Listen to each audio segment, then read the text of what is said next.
Okay. Well, all this talk about privacy preserving record linkage and the challenges that one faces are very interesting. But we have a very simple solution for that, and that is demographically wait until they're dead.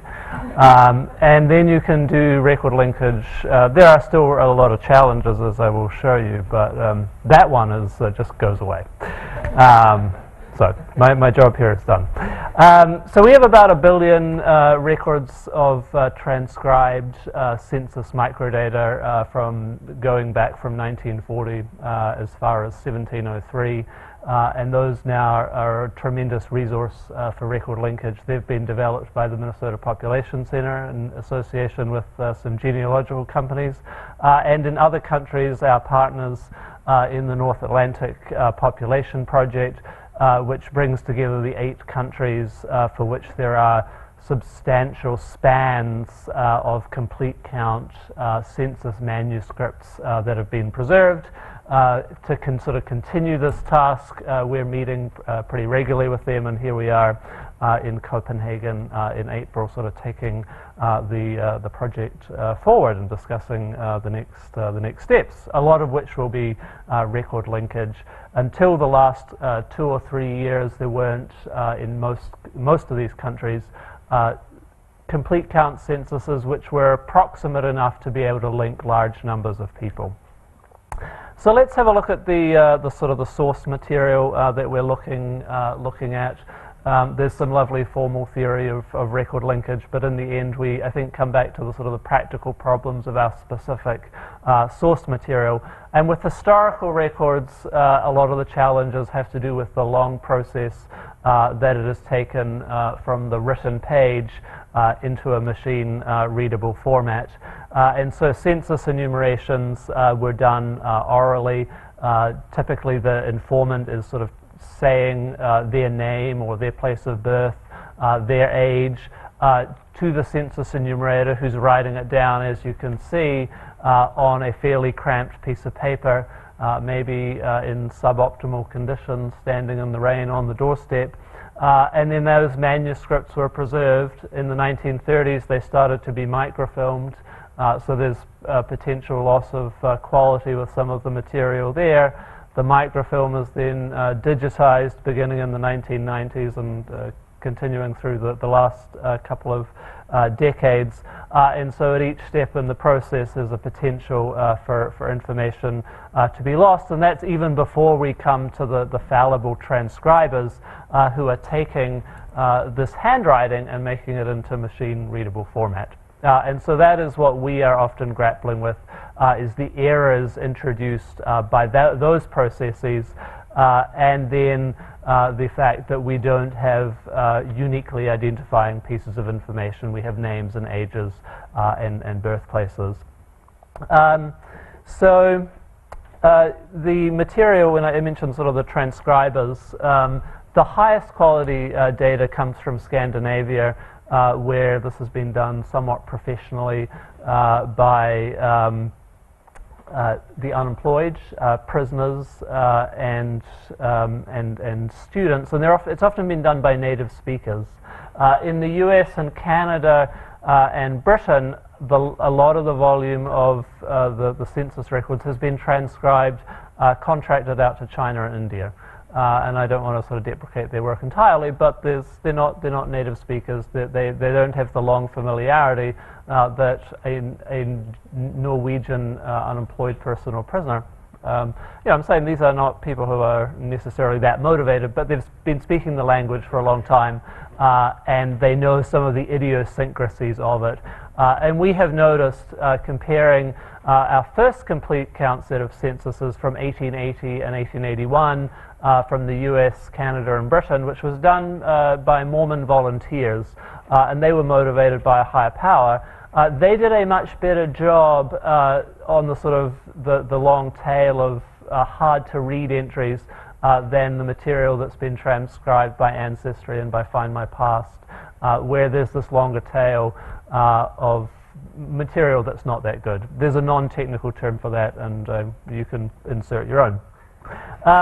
So what we're often doing with historical record linkage, what our goal is to create samples of people who we find at different points in time in order to study social change. And this has been done really since the 1960s. Stephen Thernstrom's study of people living in Newburyport in Massachusetts was sort of one of the first social science historians to find the same people in censuses 10 years apart. And there's been an explosion of this work in the last 15 or 20 years. And one of our challenges in sort of record linkage is we're often, just by definition, interested in finding the same people many, many years apart, where the only information that we have that's consistent is their name and their age, and of course their reporting of that might be inconsistent over time.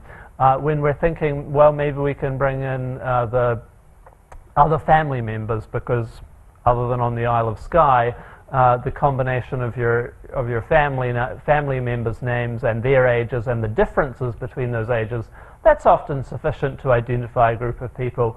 Well, in the historical case, we're often interested in you after you've left home, and sometimes that's the point of the research, is to see who's leaving home at particular points. And here the gap between the censuses, 10 years.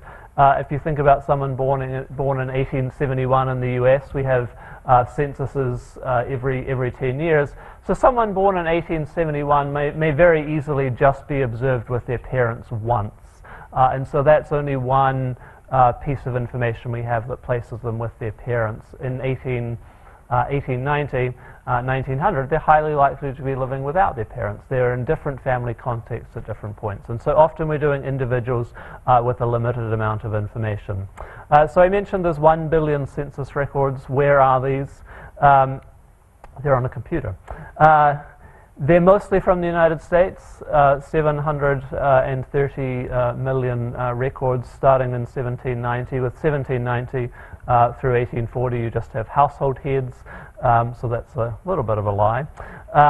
We don't have names for everybody, but after 1850, we have names for just about everybody.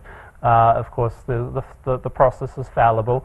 There are people in these records who have other identifiers like their age and their birthplace, but they don't have their name. But we have pretty close to 100% of the enumerated population. In the US and Canada, we think under enumeration was a little higher. So we're dealing with the issue of, well, you could be in the 1852 census, alive in 1871 in Canada, but we don't see you in 1861. You could have gone to the United States. That's the other challenge. People are pretty mobile. This is an era of unprecedented mobility. So we've got 730 million in the United States. I always feel a little bad about that as someone not originally from there, that it dominates. The next largest group of records come from Britain, Canada, and Ireland. And we have another 260 approximately million records from there. The Irish records, a lot of interest in social change in Ireland, migration out of there. Unfortunately, there's only 2 surviving censuses from there, from 1901, 1911. As you may be aware, they had some political challenges shortly after that period, and some of their earlier and later census records were destroyed after the uprising. Literally, some of the archives were burned during the sort of Irish Civil War. So that was pretty unfortunate for many reasons. And then we have nearly 50 million records from Scandinavia, beginning with the complete census of Iceland in 1703, earliest surviving national census. It's a little hard to link that one because the next one is not until 1801. But you know, find the 99-year-old, and you're away. So we, as I mentioned, we've just in the last few years gotten these large series of complete count records.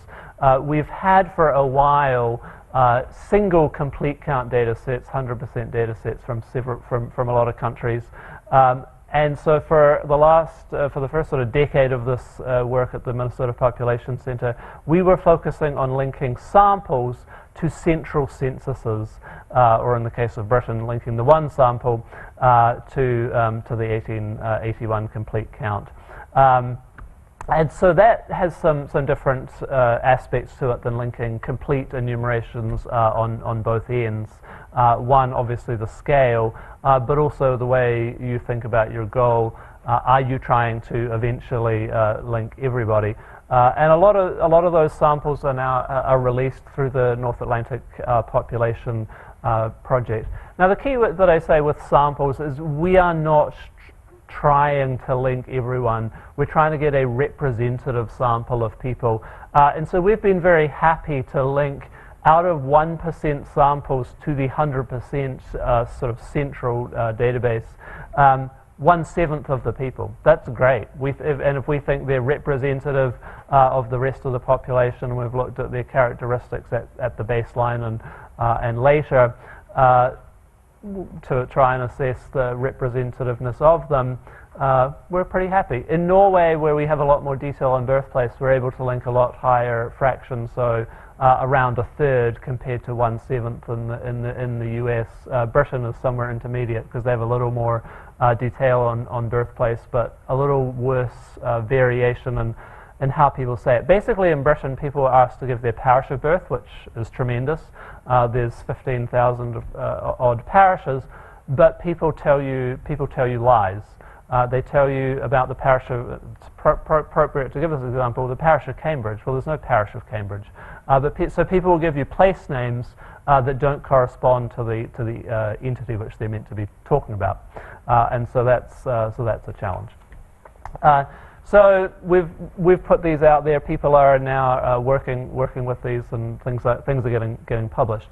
The availability of complete count censuses, we've taken in a lot of the raw data in the last couple of years and are starting to do the work on linkage, but we've made the raw data sets available for people to work with themselves because of the tremendous interest out there. And so people are linking those censuses with other sources, and some of those other sources come from the genealogical companies, like the Mormons. And so if you're interested in their collections, they actually have this record linking lab at Brigham Young University where you can sort of apply to use some of their other collections in conjunction with the complete count census data, and they'll help you out. So some of the efforts that we're doing are to link the censuses, but the census doesn't have all the information you want. It, in particular, doesn't have a lot of information about health, and it doesn't have a lot of information about earnings. And so sometimes what we're interested in doing, now that we have these complete count censuses, is basically take the great information on family structure and birthplace, and where people were living, and link it to the sort of the health records from another context. So here's an example which which I'm still somewhat working on. Just got something published. We found this series of a children's health survey of 14,000 children from 1918. It's pretty sparse. It's got their height and their weight, and whether they were underweight, whether they'd had some serious diseases. So this is really great stuff for studying kids' health. A complete health survey of the kids in St. Paul in 1918, right before the influenza epidemic. And so the 1920 census is 20 months later, and we linked 78% of them to the kids, which sounds great compared to that 1/7, 14% that I was talking about linking in between censuses. But in this case, little bit of, okay, some of them are going to have died. Unfortunate fact about having a flu epidemic in between your survey and your next census. We'd still love to get a lot more of these. This seemed like a bit of a failure at some level. So when you're linking a specific group of people, your metric for how well you've done changes from when you're just trying to get a representative sample out of the two censuses. On the other hand, we've got a very nice, and again sort of looked at representativity in terms of the health side, and then in the census, and it seems like, okay, the kids are pretty close. There's perhaps random error. So one of the challenges with the census is what do we know about these people? We have their first and their last names. We have their integer age, and I'll talk about some of the problems with that. We know their sex. That sometimes a little bit overlaps in some ways with names. There's not as many names which are ambiguous in historical censuses. And I say the dyad because sometimes we're interested in linking the couple. But of course that's in a way kind of trivial. In the US we have race, in Scandinavia they have ethnicity.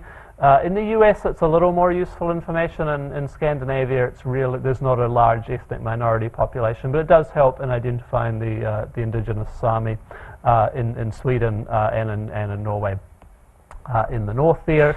And then we have birthplaces. These are, as I mentioned, you can ask for very precise information, but then one of the challenges becomes that people are fallible and inconsistent across their lives, and so you've got to at some point aggregate up. So, for example, with the Norwegians, where they asked for, again, basically the parish of birth, and we linked a third of the people between the 1865 and 1900 Norwegian censuses. 10% of the people gave a different municipality, a different parish in the two censuses.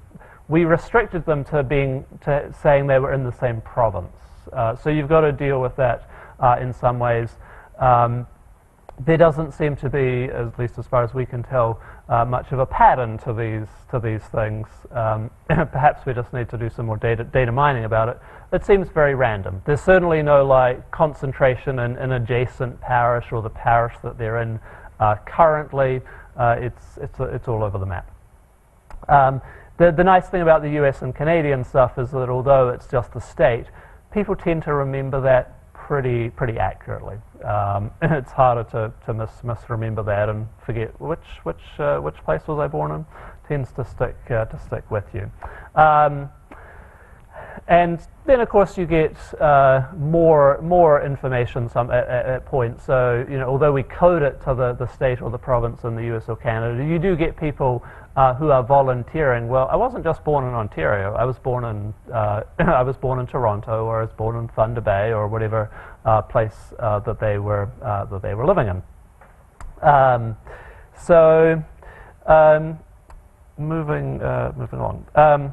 So now that we're moving to complete enumerations, one of the challenges that we have is the much larger block sizes. And so the best case scenario in the United States is our 1850 to 1860 census linkages.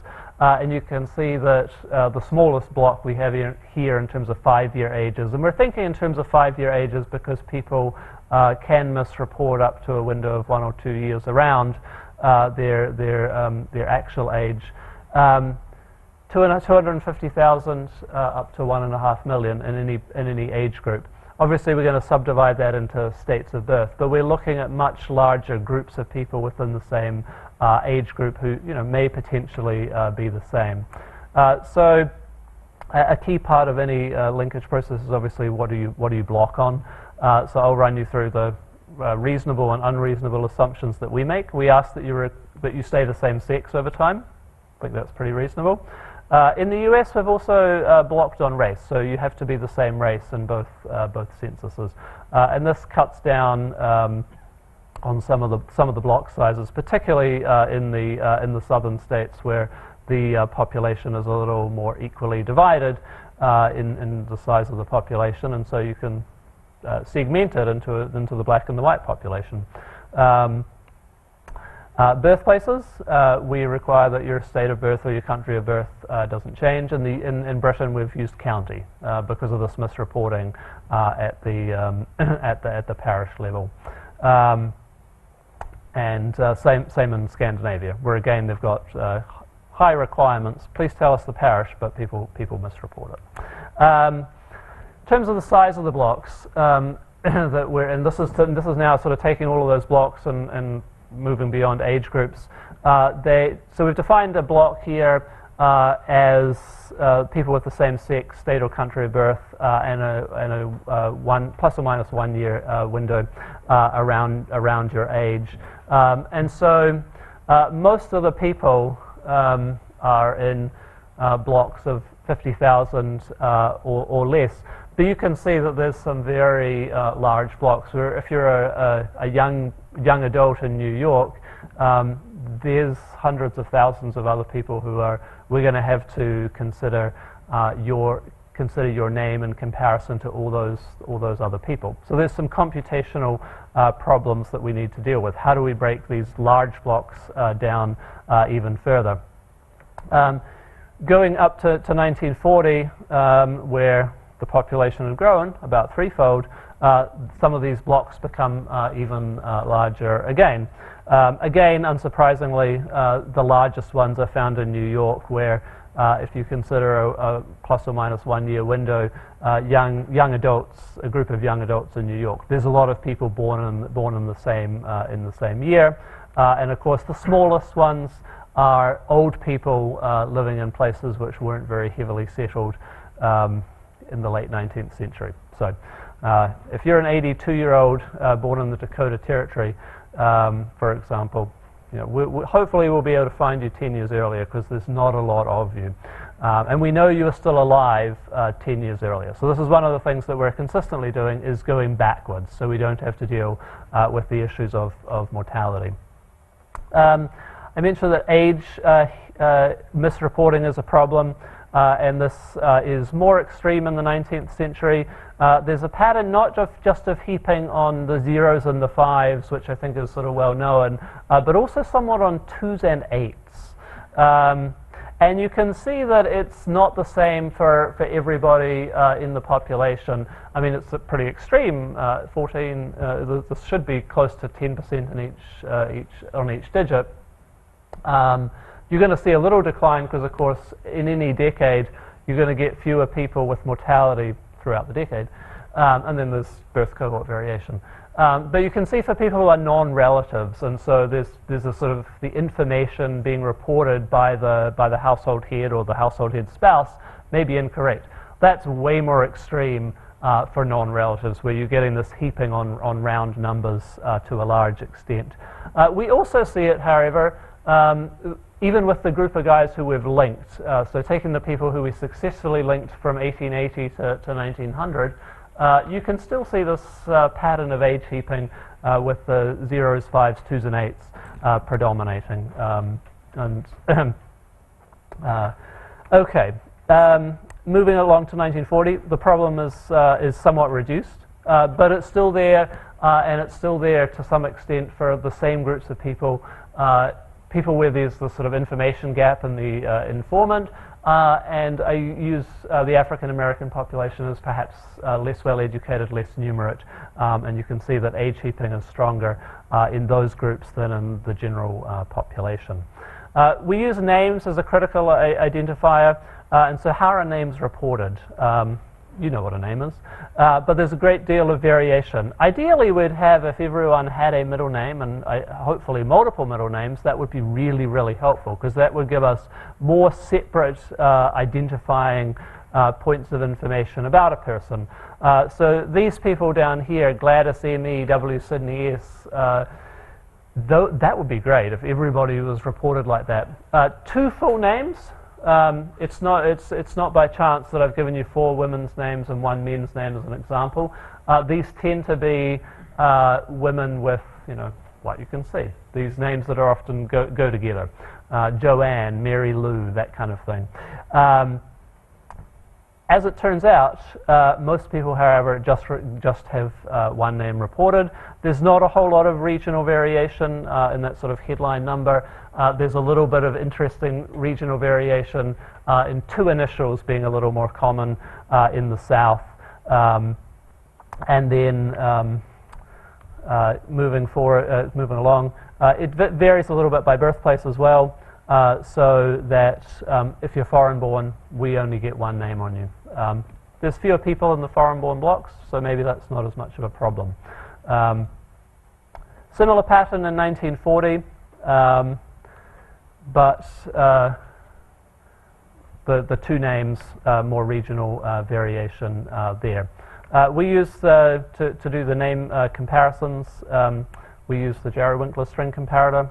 It's lovely to have the author here. I won't put up the equation because I might embarrass myself by having typed it in wrong. So we use that, skip to the end. These are the challenges that we're facing. We've built a fairly efficient process for identifying people who are similar in samples linked to 100% censuses. Our challenge now is moving to 100% to 100% linking and scaling our process. We could easily run off large samples out of these 100% data sets. What we're interested in doing, however, is potentially for the people who we know should be there 5 or 10 years earlier, typically 10 years earlier, is pushing into 50 to 80% linked if we can use family information, prioritize perhaps people who are living in the same place, and then with the people who are singletons, using the family members who are kind of eliminated, to try and identify more cleanly the single people. So I'll leave it there and take some questions. Thank you. Okay, let's go. What's the question?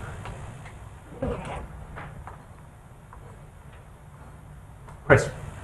Thanks very much for a really interesting talk.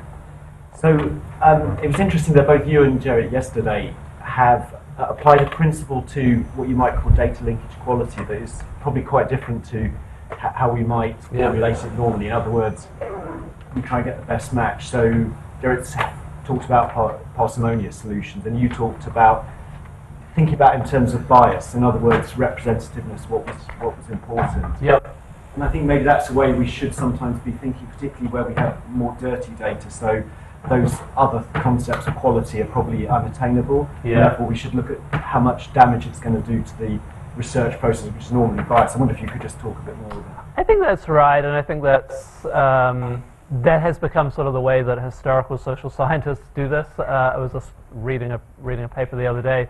And there was this very common table where he presented the means on the key variables of the of what you could observe of the height and the weight and the education and whether they were living with their family, and it was pretty remarkable. Like trivial, second decimal place differences between the matched and the unmatched groups, and the author went on to conclude, as a lot of historical social scientists do, see, no problem, it's mostly random error. And I think that when you see something being done like that, you start to question, really? I mean, because what you worry about is the unobserved variables, like is there some characteristic which is not measured in the census or in the other source, which is affecting your probability of being linked. And also comparison of means. This is the way it's typically reported. One might want to, I think, look at the sort of the distribution more generally to get a sense of is there bias, because the tails, those people will report, oh well, there was a year's difference in age, 31 versus 30.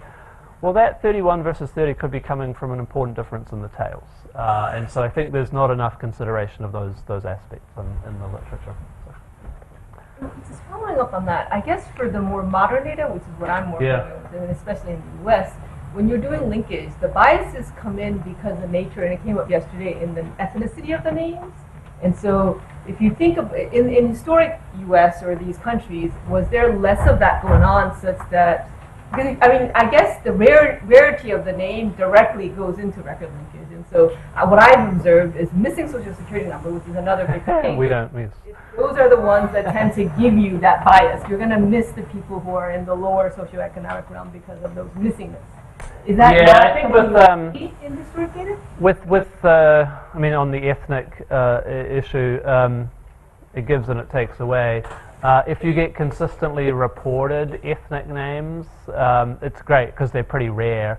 But what often happens is enumerator errors and people just changing their name, and so that makes it pretty hard to identify singletons, not necessarily single as they don't have any other family members. combination within families, you can more often recover it, because it's like, okay, that looks like Stanislaus, and that looks like the wife's name, but it's it's changed, and then they've got a child,